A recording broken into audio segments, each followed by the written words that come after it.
Be ready. 5 seconds to go. Start. I rise to inform the House of momentous developments that have taken place while we were in recess.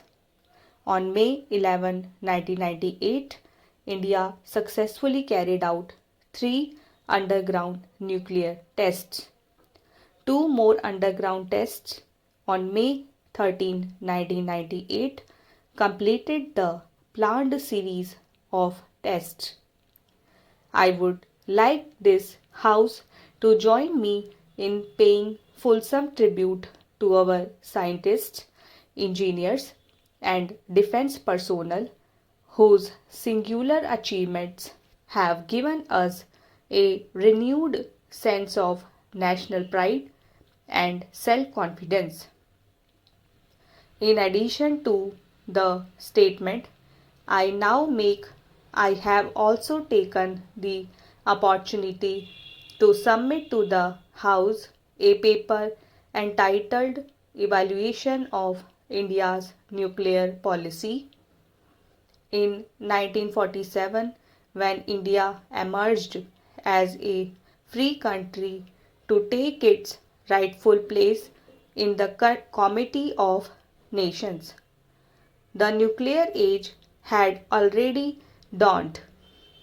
Our leaders then took the crucial decision to opt for self-reliance and freedom of thought and action. We rejected the Cold War paradigm and chose the more difficult path of non-alignment. Our leaders also realized that a nuclear weapon-free world would enhance not only India's security but also the security of all nations. That is why disarmament was and continues to be a major plank in our foreign policy. During the 50s, India took the lead in calling for an end to all nuclear weapon testing.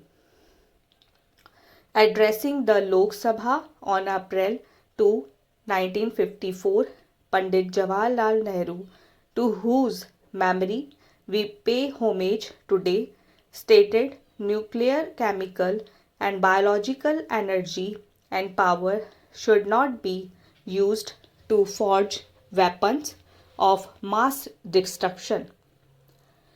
We called for negotiations for prohibition and elimination of nuclear weapons and in the interim a standstill agreement to halt nuclear testing. This call was not heeded. In 1965, along with a small group of non-aligned countries, India put forward the ideas of an international non-proliferation agreement under which the nuclear weapon states would agree to give up their arsenals provided other countries refrained from developing or acquiring such weapons. This balance of rights and obligations was not accepted. In the 60s, our security concern deepened. The country sought security guarantees, but the countries we turned to were unable to extend to us. As a result, we made it clear that we shall not sign that now.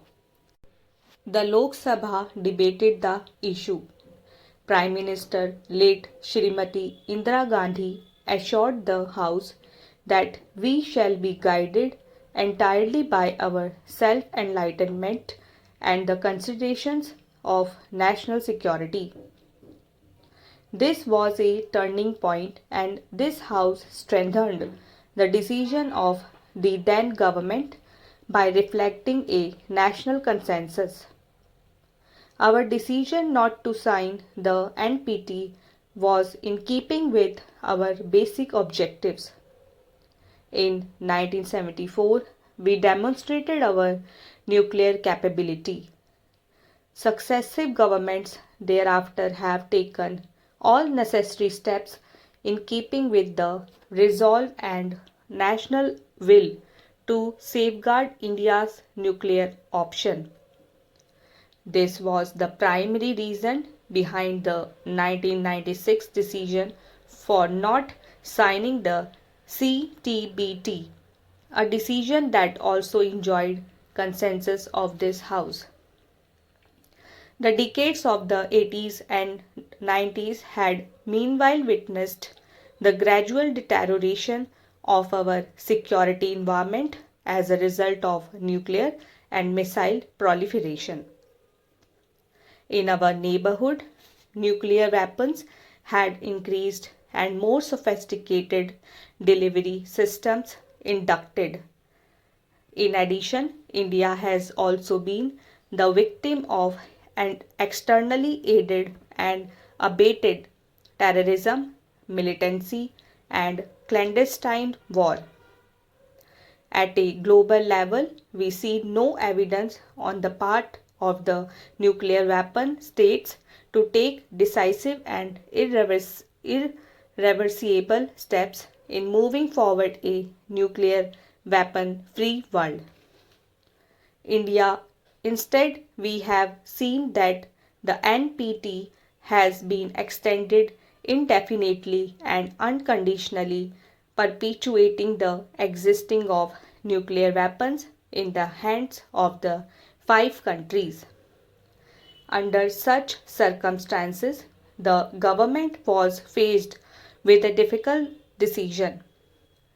The touchstone that has guided us in making the correct choice clear was national security. These tests are a continuation of the policies set into motion that put this country on the path of self-reliance and independence of thought and action. India is now a nuclear weapon state. This is a reality that cannot be denied.